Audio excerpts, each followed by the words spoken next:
Why, hello everybody. It's a Thursday podcast. I haven't seen you guys in a while. How are you doing? I wanted to record a video and talk about kind of just all the applications I'm working on at one time. I like to do it that way. We'll just do a long podcast. I'll try to make it entertaining.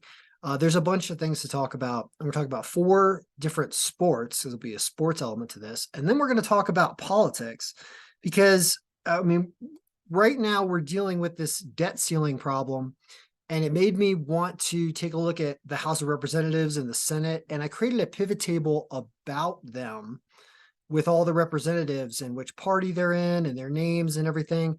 And it's something I'll talk about at the end of the video, but it's really a lesson in pivot tables, and that's why I'm recording the videos.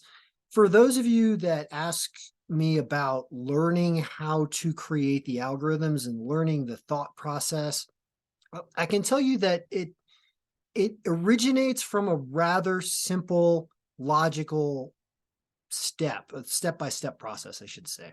So, for example, in football, because we'll talk about football first, like what is going on here? How does this algorithm predict games really, really, really, really, really well? Last week was excellent. It picked off two underdogs and went 6-0. It's picking two underdogs this week, but how does this all work? Why does this work? And it works because I gather all relevant information that I can find that's accurate from the season, player stats, all different positions. Create tables with all this information, standings, home and away records. Like I create pivot tables out of all of these different things. And then I just combine them together and try to get the statistics to predict the outcomes. Looking at the history, I look at the history and I try to match it. It's called kind of regression testing, or fitting along a line, or fitting along the mean. But it does it in a way that uses the stats as the variables. And so everything is combined in pivot tables. So we just always are creating tables, which are these areas with titles at the top, and then a bunch of different information about the records, basically. And it's really complicated to go through all the tables and what all of them are doing. But that's the basic logic, is tables and tables and tables, and then combining the pivot tables together. And that will tie into the end of the video when I talk about the political spreadsheet. But I know there's a lot of you that just want sports scores. So, we'll go through that. 4 games this weekend. We're at, I called it PR2, or playoff round 2 is what I named this. And once again, we've got 2 underdogs. We've got Cincinnati and we've got the Giants, and they're extremely close games. Also, look at this really close game with Kansas City and Jacksonville. The NFL going to want to, I guess, get Trevor Lawrence close enough to win this game, but Mahomes is still the chief. So you're looking at a weird, like, 1-point game. That interesting stuff here. I would say take Jacksonville plus the points, but betting against betting against Mahomes at home is always difficult. So tough situation here, but you do have these crazy underdog lines and a lot of points with the Giants. Everyone thinking the Eagles are going to come in. For some reason, it says the Giants win this game. I don't know what it's doing, because there's so many stats. It's more than the human brain can handle at one time to digest everything that's going into here. But I mean, that's what it says. And I do think the Bengals are a very good team, and they think they can beat Buffalo. They've always impressed, and once again, 1-point game, crazy game. So both these teams plus the points are pretty solid picks according to the algorithm. And it says San Francisco walks over Dallas, beats them and covers no problem with both of their cute quarterbacks. Now, one of the reasons why it might be overestimating, I don't want to say it's overestimating, because they've been doing great predicting San Francisco, but this looks so out of whack, right? You're like, are they really going to win that much? Well, are we including too many stats? And we kind of are for San Francisco. Let me show you why. When we open up San Francisco's team and we start to look at the ratings of all the players, you can actually, we're not. We just have Brock Purdy. Is Garoppolo hurt? I think he's hurt, because he would be on here. Let's look through. I think he's hurt. We can go to the injury report. That may be a situation. Let's see here. Jimmy Garoppolo is out. Foot is out. So it's all Brock Purdy. So what I just said about overestimating San Francisco, apparently not. There's not 2 quarterbacks in there. So that's NFL. All right. So for those who wanted the NFL preview, there it is. It's updated as of Thursday afternoon here. Let's go to some other sports and we'll do them kind of quick. NBA has a game going on in Paris right now, I think.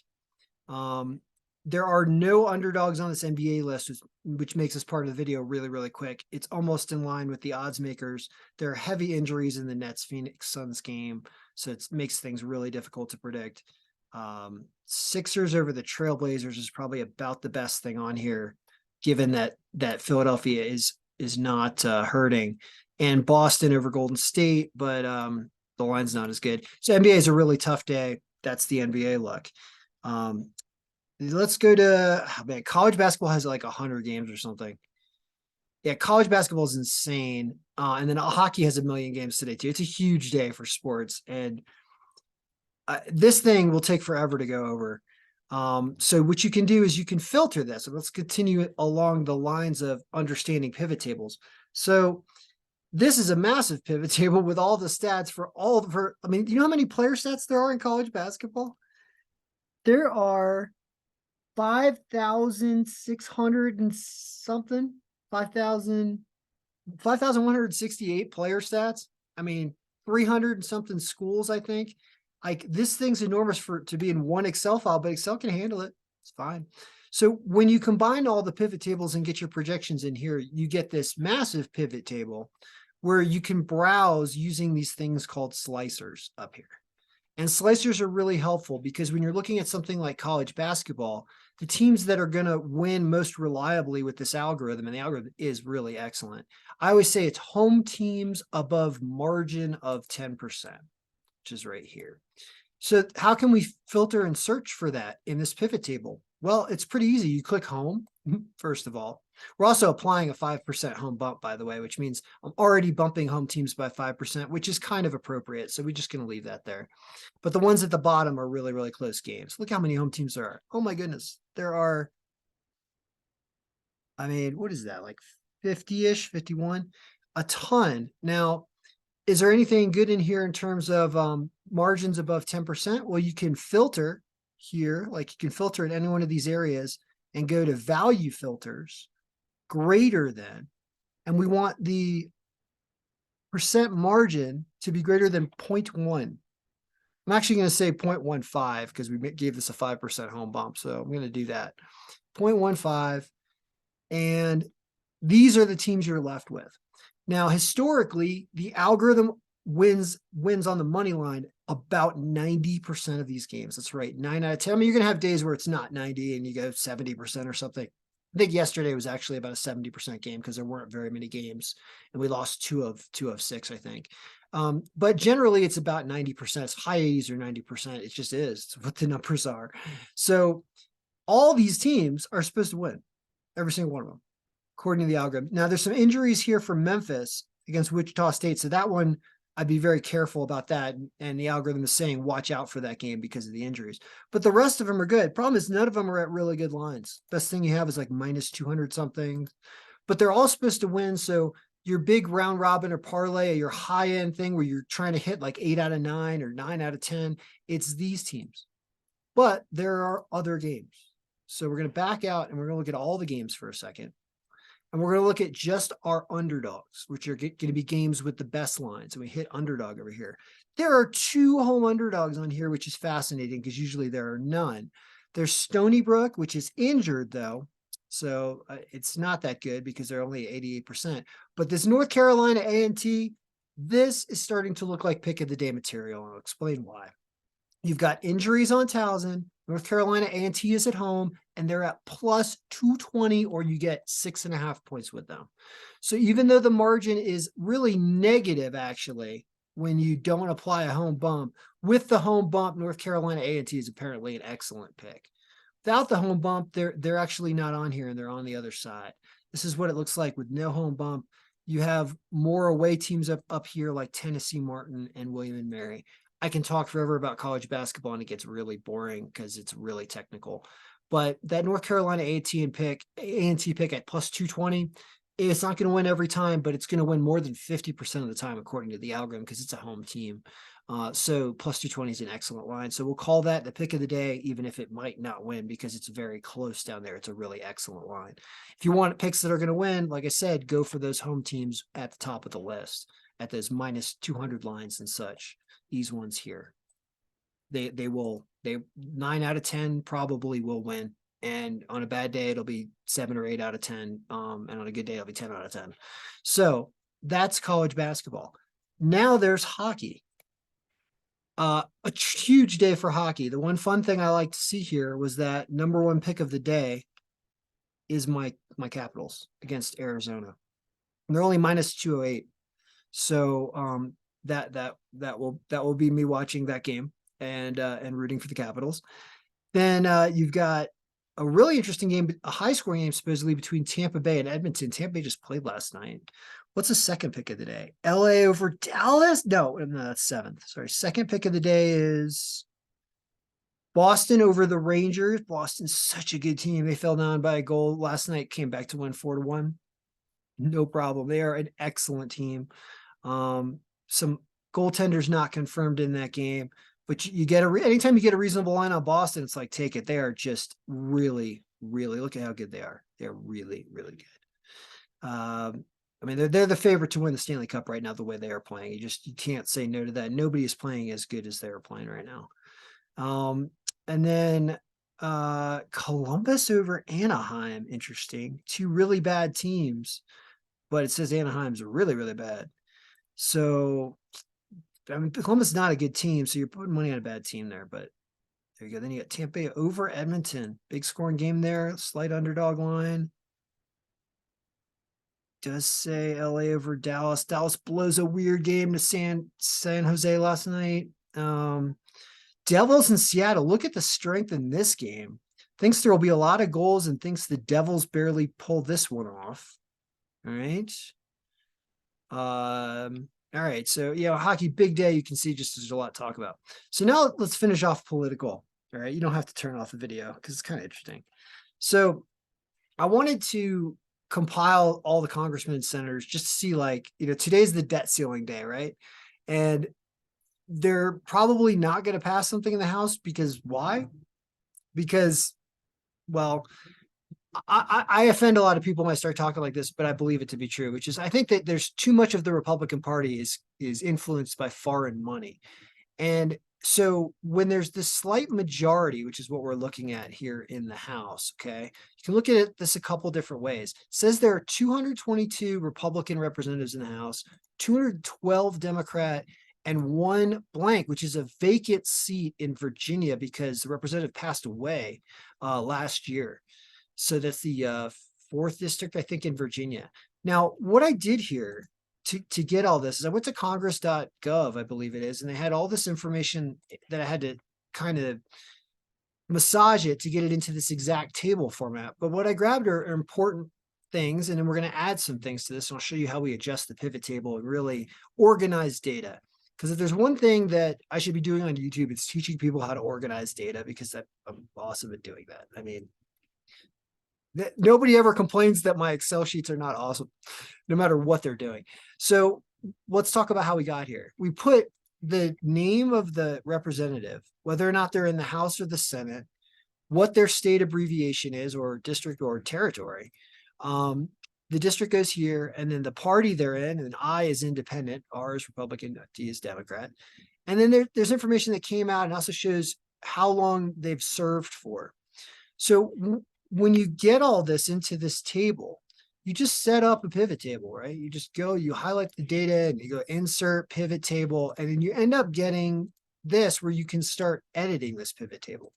And you edit the pivot table inside the field list, where you can move stuff around and make things show the way you want them to. And then you can start to color things. You do all kinds of crazy, crazy things. Now, I set this pivot table up to have whether or not it's the House or the Senate. Then if you open it up, the next thing in the row labels quadrant over here is state. Okay, what state are they in? So what are we starting to learn about states and about everything else? And as we learn here, let's learn with colors so that we don't have to just look at numbers. So I want larger numbers to be in green and smaller numbers to be in red. Or actually, let's use data bars instead. So many different ways we can do it. Let's talk about conditional formatting.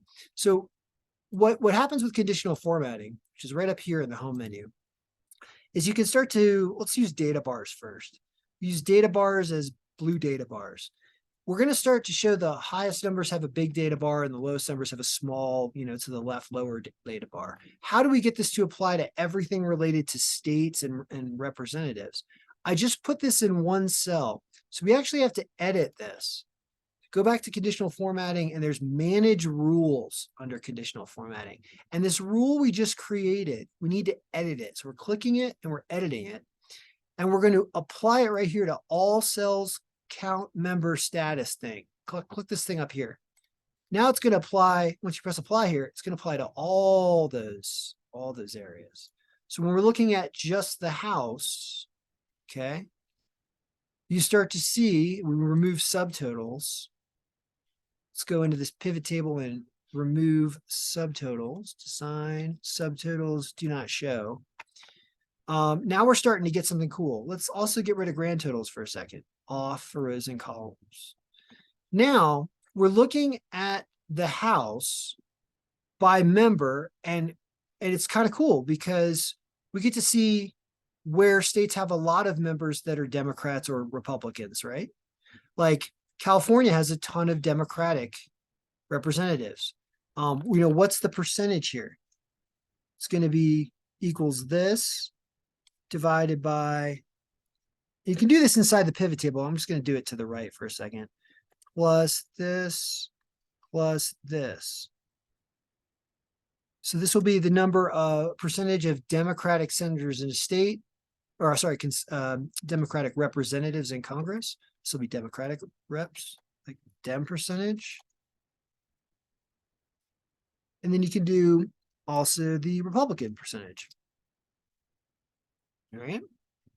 The very similar formula, except we're going to change one thing, which is instead of C6, it's going to be D6.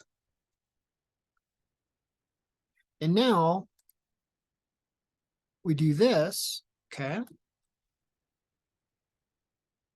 And we're going to paste this down, if it'll let us. Oh, we'll just do it like this.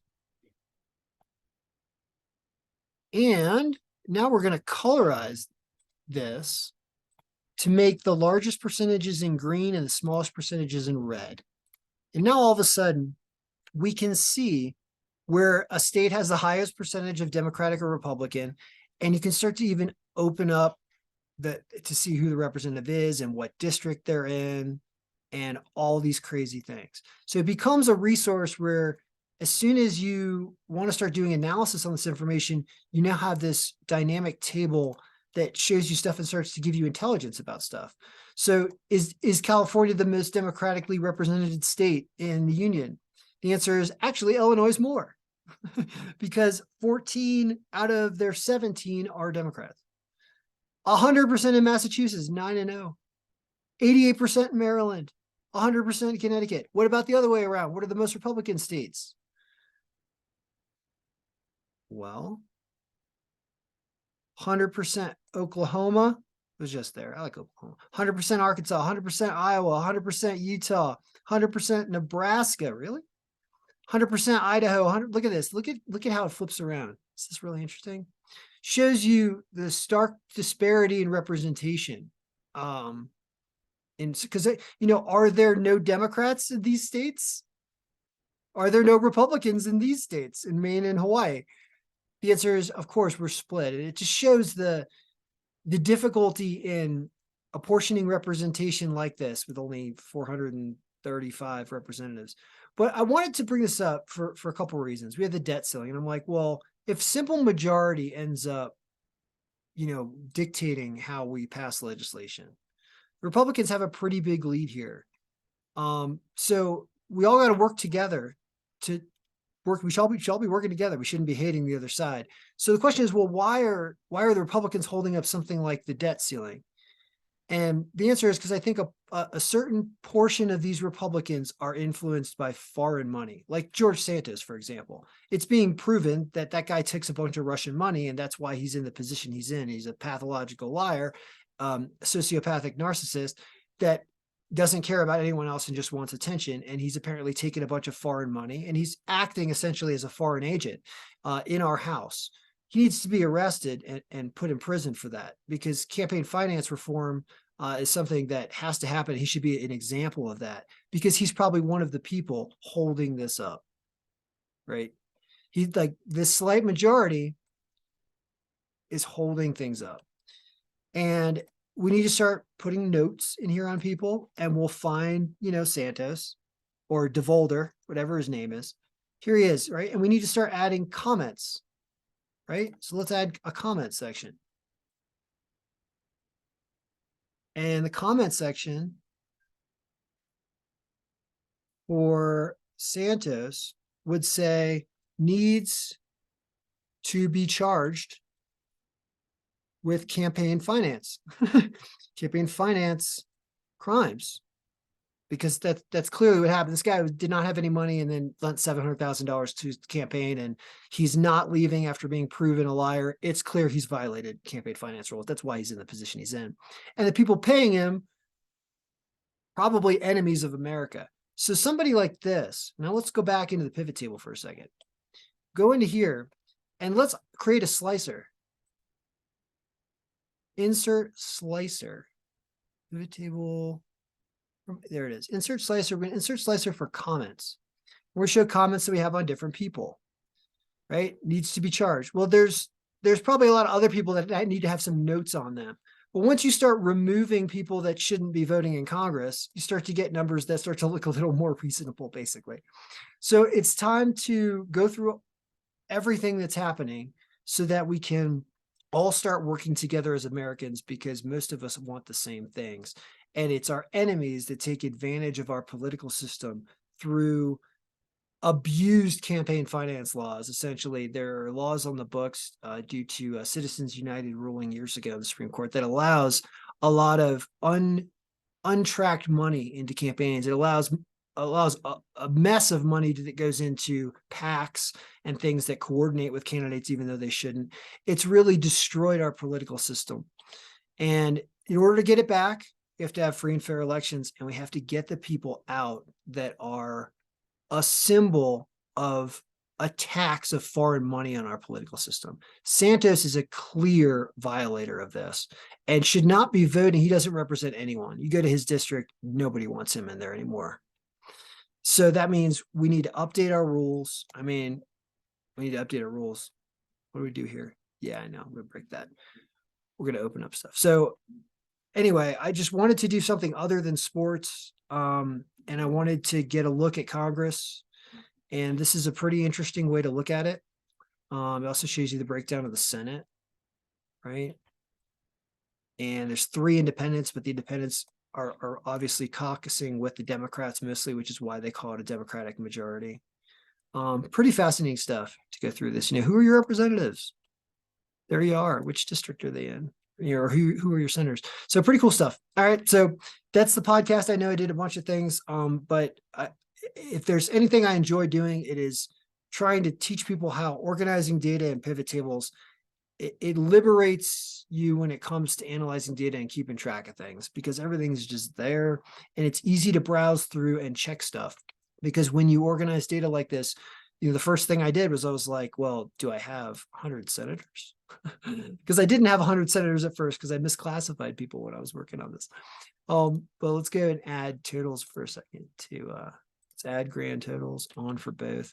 It's like, yes, I have 100 senators. Do I have 435 House members?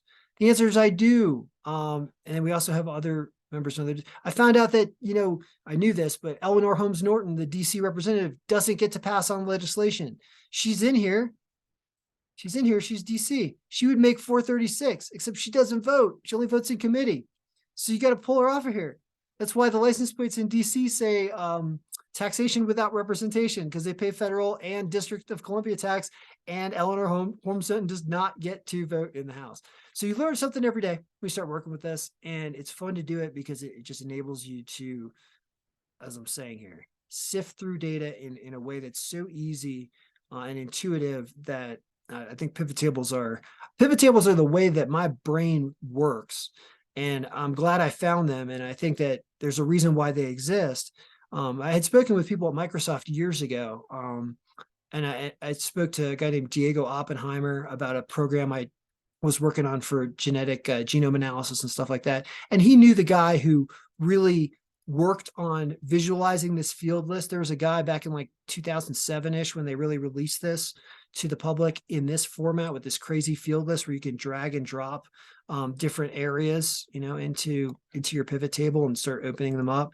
You knew the guy who developed that, and that guy's a genius. And I think that it's so incredible to be able to do this because your reports just kind of make themselves. And it allows me to do all these crazy sports algorithms every day by just copying and pasting a bunch of information and recreating a data cube and refreshing a pivot table every single time you do it. And it's pretty fast. So I'm here to talk about a bunch of different things when I feel like it. And today was one of them where I hit on a bunch of different topics. So good luck, everybody. May all your picks be winning. May all your representatives be honest and on the level. And let's all work together. All right. Good luck. May all your picks be winning.